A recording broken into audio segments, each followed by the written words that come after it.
안녕하세요, 김세연입니다. 모두의 예상을 뛰어넘는 판매량을 기록하면서 중형 SUV 시장의 판도를 새롭게 쓰고 있는 차가 있는데요. 바로 여기 있는 이 르노의 그랑콜레오스입니다. 르노가 25년도 새해를 맞아서 더 많은 소비자분들을 사로잡을 수 있는 새로운 혜택을 준비했다고 하는데요. 사실 저도 최근에는 이 그랑콜레오스가 길에서 점점 많이 보이기 시작하고 주위에서도 이 차 어떻냐 이렇게 물어보는 사람들이 굉장히 많아지고 있어서 이 차의 상품성이 정말 많은 분들께 인정을 받고 있구나 라는 생각을 했습니다. 저도 리뷰를 하다 보니까 진짜 갖춘 게 많은 차라는 생각이 들었는데요. 혹시라도 여러분들 중에 이 기능을 어떻게 쓰는지 몰라서 놓치고 못 쓰시는 분들이 계실까봐 저희가 오늘은 신차 익힘책을 준비했습니다. 그랑콜레오스 어떤 기능들을 사용할 수 있을지 지금부터 자세하게 소개해 드릴게요.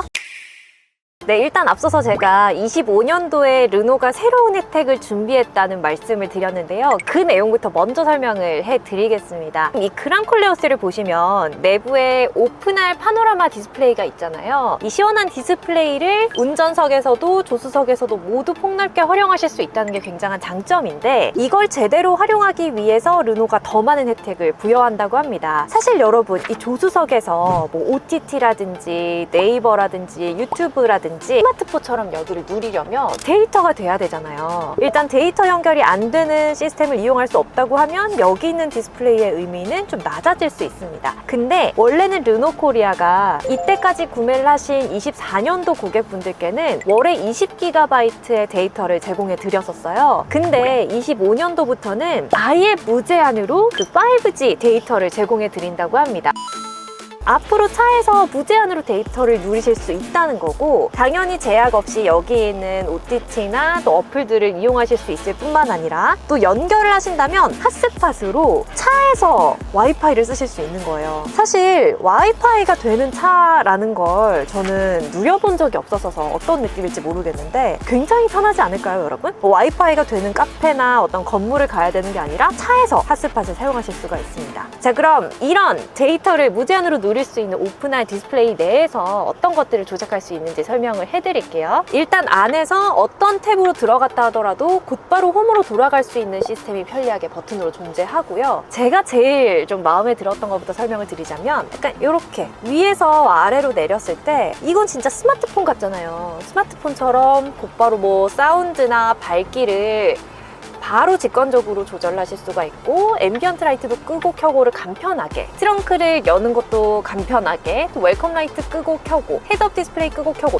하나를 더 넘겨보면 더 많습니다. 오토 스탑이나 스타트를 비활성화하는 버튼들, 그리고 이 화면에서 이 에이다스와 관련한 설정들도 간편하게 하실 수가 있기 때문에 이런 것들을 굉장히 간편하게 여기에서 바로 설정을 하실 수가 있어요. 여기 이 설정 버튼을 누르시면 6개의 탭이 뜨는데요. 일단 운전 설정과 관련해서 뭐 드라이브 모드를 연동시킨 핸들 조향력을 설정하실 수가 있는데, 스포츠 모드로 가면 이 핸들이 좀 더 무거워지는 느낌으로 또 반영을 시키실 수가 있고, 헤드업 디스플레이도 증강현실 내비게이션을 추가할 건지 말 건지 뭐 이런 것까지도 세세하게 설정을 하실 수가 있습니다. 이 버튼을 누르면 이 높낮이를 설정하실 텐데, 이 스티어링 휠에 붙어있는 버튼으로 더 상세한 설정이 가능하고요. 앰비언트 라이트도 색상을 여기 있는 것 중에서 굉장히 다양하게 선택하실 수 있는 건 물론이고, 웰컴 앰비언트 라이트와 굿바이 앰비언트 라이트까지도 내부에서 연동을 시키실 수가 있습니다. 그리고 요즘은 뭐 에스코트 라이트나 웰컴 라이트가 다들 마련이 돼 있는데 아예 끌 건지 아니면 몇 초 동안 켜지게 할 건지도 상세하게 설정을 하실 수 있어요. 자, 그리고 이 차는 지금 보스 오디오 시스템이 들어가 있는데 청취 모드를 뭐 전좌석을 하실 수도 있고 운전자 집중으로 하실 수도 있습니다. 오디오 파일럿도 저중고 단계를 선택하실 수가 있고요. 그리고 저는 이 기능이 되게 중요한 것 같아요. 주행을 할 때 이런 화면을 조작했을 때 터치 사운드가 얼마나 크게 날지를 3단계로 아니면 아예 끄실 수도 있고요. 방향 제시 등도 작게 들리게 할 건지 소리를 크게 할 건지도 설정을 하실 수가 있습니다. 이것도 역시 3단계. 그리고 내비게이션이 보통은 작동을 하고 있기 때문에 그게 들어갔을 때 볼륨을 저절로 작아지게 할 건지도 설정을 하실 수가 있고요. 사운드와 관련해서 설정도 좀 세부적으로 하실 수가 있습니다. 공조 같은 경우는 여기 이렇게 물리 버튼으로 나와 있긴 하지만 여기에서 안 되는 기능이 추가적으로 이 디스플레이 안쪽에 들어가 있습니다. 일단 바깥 물리 버튼에 뭐 온도라든지 풍량 정도는 끄고 켜실 수가 있어요. 그리고 에어컨을 켤 건지 끌 건지 내기 순환을 시킬 건지 버튼이라든지 그리고 성에 제거는 시킬 버튼들도 다 물리 버튼으로 나와 있는데, 다만 이제 열선 시트를 올린다거나 핸들 열선을 켤 때, 이럴 때는 이쪽 안쪽으로 들어와서 버튼을 누르셔야 돼요. 이렇게 3단계로 열선의 양은 조절을 하실 수가 있고, 운전자 보조로 들어가 보면요, 자동 차로 변경 보조 기능입니다. 이 기능을 쓰실 때 일단 켜놓을 건지 끌 건지 설정을 하실 수가 있고, 속도 제한도, 예를 들어서 표지판을 자꾸만 놓치는 습관이 있다 하시는 분들은 이걸 켜놓으시면 도로에 뜨는 그 속도 제한 정보를 인식하게 되면 그 속도에 맞춰서 차속을 알아서 조정을 해주는 기능입니다. 또 차선 유지 보조 같은 경우는 이렇게 이탈 방지 보조를 켜면 실제로 이탈을 했을 때 핸들을 돌려서 안쪽으로 들어오게끔 해주는 기능을 켜실 수가 있고, 그 기능이 좀 불편하다 하시면 이거는 끄시고 경보 정도만 울려서 내가 인식을 할 수 있게끔 정도만 설정을 하실 수도 있습니다. 그리고 경보를 소리로 할 거냐 아니면 진동으로 줄 거냐, 이것도 설정이 가능하고요. 긴급 차선 이탈 방지 보조는 55km 시속 이상으로 달리고 있을 때 이게 차선을 벗어나서 충돌할 것 같다고 하면 알아서 시스템이 차량을 제어해주는 내용입니다. 충돌 방지 보조, 저는 진짜 좀 중요한 기능이라고 생각을 하는데요. 긴급 제동 보조로 만약에 내가 전방에 충돌을 할 것 같은데 그 이상의 속도를 내고 있다고 하면 알아서 차가 멈추게 되고요. 경보 같은 경우는 아예 설정을 끄실 수도 있고, 얼마나 빠르게 알려줄지에 대해서 3단계로도 설정이 가능합니다. 그리고 후방 충돌도 마찬가지, 뒤에서 위험이 감지되면 경보를 울려주고 실제로 멈추게 할 거냐 하면 보조 기능을 켜시면 되고요. 내릴 때도 안전하차 경보가 뜹니다. 예를 들어서 주차를 하고 내리려고 하는데 옆에 뭐가 움직여요. 그랬을 때는 문 열기 전에 탑승자가 확인을 할 수 있도록 경보를 띄워주는 거죠. 그리고 아마 많은 분들이 진짜 이 생활 밀접하게 느끼실 부분이 바로 이 속도 경보예요. 예를 들어서 60km, 80km 이렇게 떴을 때 매번 이제 소리와 함께, 경고 사운드와 함께 전멸을 시켜줄 거냐, 아니면 전멸만 시킬 거냐, 아니면 아예 그걸 끌 거냐, 내가 알아서 조절을 하겠다, 그 3단계를 선택을 하실 수가 있고요. 기준 속도 업데이트 알림을 켜시면 업데이트를 받아보실 수도 있습니다. 차선 변경을 할 때도 후측방 충돌 방지 보조 시스템과 함께 더불어서 사각지대에 장애물이 있다 했을 때 경보를 울려주는 시스템이고요. 사운드도 같이 켜실 수가 있습니다. 이런 다양한 경보 시스템을 뭐 사운드와 같이 받을지 아니면 아예 안 받을지를 세밀하게 설정을 할 수 있기 때문에 운전을 하면서 아, 이건 좋은데 이건 거슬린다 하는 부분들을 굉장히 사용자의 입맛에 맞게 설정을 하실 수가 있습니다. 그리고 누구 오토는 음성인식 시스템이기 때문에 뭐 기본적인 공조 제어라든지 아니면 내비게이션 목적지 입력이라든지 이런 생활 편의적인 기능을 바로 음성인식으로 사용을 하실 수가 있고요. 근데 화면이 확실히 12.3인치나 되니까 이렇게 재생을 시켰을 때 좀 볼만하네요. 되게 엄청 시원하게 화면이 나오죠.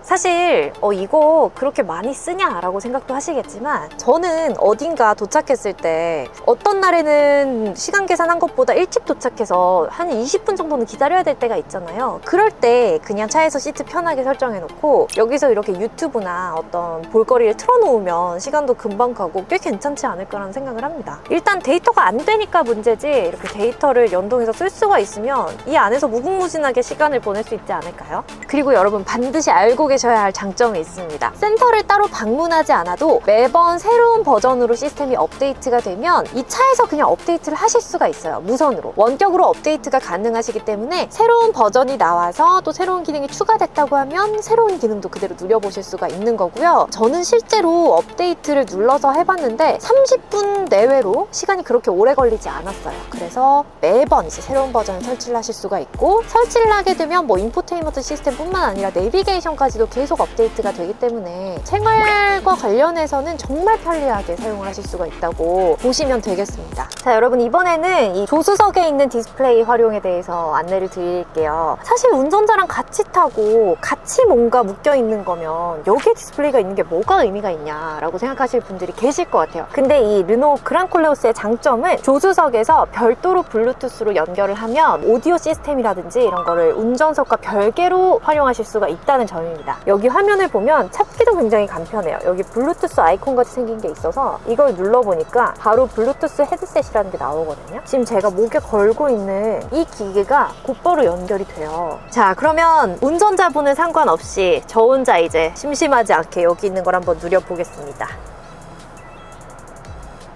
이렇게 여기 앉아서 보면 이 화면이 지금 운전자에겐 잘 보이지 않는단 말이죠. 그리고 저는 헤드셋을 쓰고 있으니까 운전자의 운전에 방해가 되지 않는 선에서 저는 저대로 여기 있는 디스플레이를 누릴 수가 있습니다. 좀 멀리 어딘가에 가야 한다거나 차를 얻어 탔는데 서먹한 사이라거나 이럴 때 계속 말 거는 것도 한계가 있으니까 혼자만의 시간을 가져야 때 운전자에 있는 사람을 싸울 때 이렇게 할 수 있지 않을까요? 시네마 앱에 들어가서는 뭐 쿠팡 플레이도 있고 디즈니 플러스도 있고 티빙 여러 가지를 볼 수가 있겠죠. 근데 생각해보니까 티빙이 되는 거면 티빙에 야구 중계가 있잖아요. 운전자가 볼 수 없다는 게 좀 안타깝긴 하지만 조수석에 앉은 사람은 야구를 계속 볼 수 있다는 그런 장점이 있습니다. 그래서 결국에는 조수석에 앉아있지만 소리로 운전자가 방해될 것 같으면 운전자는 그냥 노래만 듣고 싶을 텐데 옆에서 이 미디어 소리로 방해를 하는 거 아니냐라고 생각하시는 분들에게 해답이 될 수 있겠죠. 운전자는 운전자대로 뭐 노래를 듣는다면 들을 수 있는 거고 저는 이렇게 헤드셋으로 이 내부의 소리를 들을 수 있으니까 아예 별개로도 활용하려면 활용하실 수가 있습니다.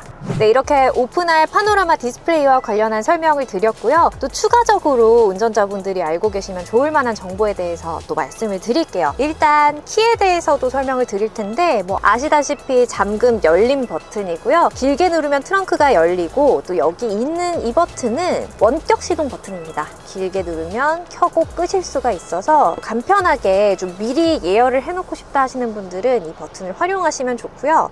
그리고 지금은 제가 이 차의 실제 차주가 아니기 때문에 상세히 보여드릴 수는 없지만 이 르노 앱을 굉장히 무궁무진하게 활용을 하실 수가 있어요. 이번에 르노가 앱을 정말 실질적으로 사용을 많이 할 수 있게끔 다양한 기능들을 넣어뒀습니다. 당연히 원격 시동과 관련해서 내부 공조를 미리 컨트롤할 수 있는 것도 있고요. 창문을 열고 닫는 것까지도 가능한데 뭐 몇 %를 열지까지 이렇게까지 상세하게 설정을 하실 수가 있고 내부 온도를 설정하실 때도 그 공조를 몇 분 동안 미리 돌려놓을지 이런 것까지도 설정을 하실 수가 있고요. 또 실제 지금 차의 바퀴 공기압이라든지 내부 상태를 점검해 보려고 할 때 들어가서 확인을 하실 수 있는 것도 있고 실생활에서 도움이 되는 기능 같은 경우는 그런 게 있더라고요. 이제 르노 서비스 센터에 예약을 하고 싶을 때 사실 전화로 예약하려고 하면 콜센터가 전화를 잘 안 받잖아요. 근데 그럴 때 이 앱을 통해서 언제 내가 수리를 받을지 서비스 센터 점검을 갈지 그런 날짜를 예약할 수 있는 시스템도 탑재가 되어 있습니다. 그래서 그냥 명목상으로 존재하는 게 아니라 이번 르노 코리아의 이 그랑 콜레오스 같은 경우는 실제로 사용자가 엄청 만족을 하면서 쓸 수 있는 기능들이 굉장히 많았어요. 그리고 도어 트림 쪽에서 설명을 드리자면 사실 이 사이드 미러 조작 같은 경우는 차마다 방식이 다 다르잖아요. 이 그랑 콜레오스 같은 경우는 왼쪽으로 돌려놓고 이렇게 아래 위로만 돌리면 되는 굉장히 간편한 조작을 하실 수가 있습니다. 나머지 키즈락을 건다든지 메모리 시트 버튼을 설정한다든지 하는 건 동일합니다. 근데 이 차가 좀 섬세한 게 이런 게 있더라고요. 예를 들어서 제가 여기 앉아서 이렇게 시트를 밀었어요. 그럼 바로 이걸 1번에 저장할래? 이렇게 물어봐 주더라고요. 그러면은 내가 이거를 1번을 누르고 하는 걸 까먹을 때가 있잖아요. 그럴 때 이렇게 조금만 밀어놓고 이대로 저장을 하고 싶다고 하면 저장을 바로 하실 수가 있습니다. 그리고 또 한 가지 제가 시승차를 받았을 때 처음에 이 하이패스 카드를 꽂으려고 하는데 어디에 꽂아야 되는지 모르겠는 거예요. 근데 이 그랑 콜레오스는 튀어나온 부분 없이 깔끔하게 최소화하는 버전으로 사용이 가능하기 때문에 이 룸미러 안쪽에 하이패스가 달려 있습니다. 카드를 꽂는 방식이 아니라 카드에 있는 그 칩을 꽂는 방식으로 하이패스를 끼워 넣으실 수가 있고 사실 앞쪽에 뭔가 장치가 튀어나와서 부착이 돼 있으면 시야를 가릴 수가 있으니까 저는 이런 식으로 하이패스가 뭐 안쪽으로 안 보이게 조그맣게 들어가 있다든지 하는 그런 부분들은 굉장히 부럽더라고요. 이렇게 기능들을 한번 살펴봤는데요. 보통 차들을 리뷰하면서 제가 뭐 거주성이 뛰어나다 이런 표현들을 쓰긴 하잖아요. 근데 그 거주성이 정말 설명하기 위한 단어였지 실제로 이렇게 안에서 거주를 하는 느낌으로 쓸 수도 있겠다라는 생각을 하면서 말씀드렸던 적은 없는 것 같아요. 그만큼 이번 그랑 콜레오스가 내부에서 사용자가 정말 집 안에 있는 것처럼 내 공간 안에 있는 것처럼 누릴 수 있는 기능이 정말 많다는 걸 느낄 수가 있었고요. 이렇게 기능들이 많은데 이 5G 인터넷 인터넷을 데이터를 무제한으로 제공을 해준다고 하니까 안에서 핫스팟도 쓸 수 있고 인포테인먼트 시스템, 유튜브 시청, OTT 누리는 게 너무나도 편리하게 가능한 거잖아요. 그래서 언제 어디서든 이 차를 타고 이동했을 때 나만의 공간이 생긴다는 그런 강점이 굉장히 크구나라는 걸 느낄 수가 있었어요. 그리고 이 차 가격대에는 잘 없는 이 훌륭한 조수석 디스플레이까지 또 별도로 확실하게 구분을 해서도 사용할 수 있다는 것도 장점이고요. 또 업데이트도 무선으로 할 수 있고 정말 실용성으로 똘똘 뭉친 차가 아닐까라는 생각을 해봤습니다. 자, 그럼 저희는 다음 시간에 또 다른 차로 인사드릴게요, 여러분. 안녕히 계세요.